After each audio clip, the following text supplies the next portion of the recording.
Les repas en France. Manger en France. Un temps nécessaire à la société tout comme à l'individu. Selon les travaux sociologiques récents, le temps consacré à l'alimentation est abordé dans les pays latins comme une limite au temps consacré aux autres activités, tandis qu'aux États-Unis, se nourrir est considéré comme un acte technique reposant sur une conception fonctionnelle de l'alimentation.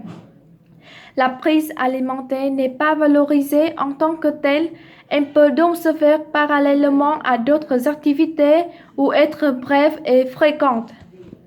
En France, l'idée que l'acte alimentaire puisse se réduire à sa seule dimension fonctionnelle n'a pas cours, même si l'accélération des rythmes sociaux et les exigences du travail concourent à réduire le temps passé à table. Le temps du repas reste valorisé pour lui-même et apparaître comme nécessaire à la vie en société. Se sont donnés à l'acte alimentaire par le biais d'un modèle bien établi peut expliquer en partie que la part des personnes obèses soit nettement plus faible en France, 14,5% qu'aux États-Unis, 26,9%. La plupart des États américains en comptent au moins 20% et de plus en plus en comptent plus de 30%.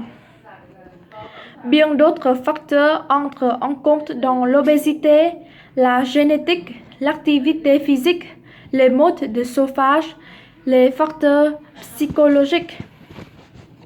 Manger en France est d'abord une question de convivialité.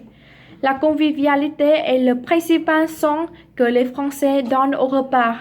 Dans 80% des cas, ils sont pris en compagnie d'autres individus, familles, amis, collègues. Le fait de manger à plusieurs nécessite davantage de règles d'entente, qu'il s'agisse du moment, du lieu et d'un minimum de convenance favorisant la sociabilité. L'association entre la nourriture et la convivialité constitue ainsi un facteur de régularité des prises alimentaires dans des horaires resserrés. De plus, la convivialité favorise une discipline collective qui réduit le risque de comportement compulsif.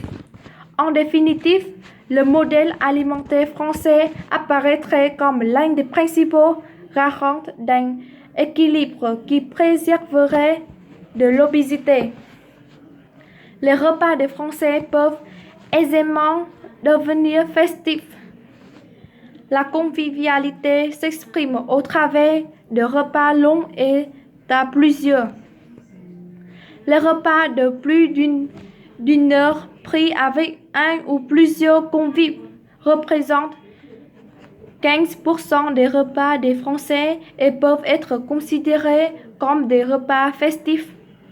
Les repas de ce type ont lieu chez des amis, 18,3% contre 5,2% sur l'ensemble des repas, ou au restaurant, 10,3% contre 2,6%.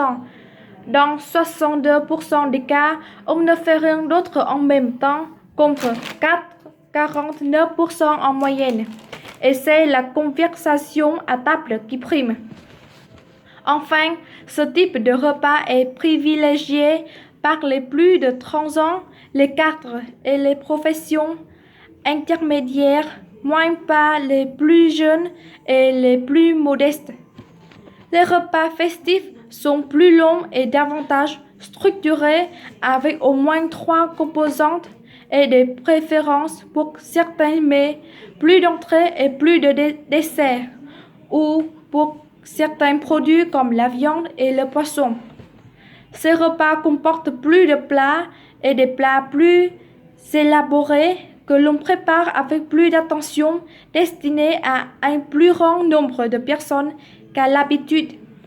Le repas festif s'inscrit ainsi dans la continuité du repas caractéristique du modèle alimentaire français. Gabriel Tavoulari et Thierry Maté, Consommation et mode de vie, numéro 232 septembre 2010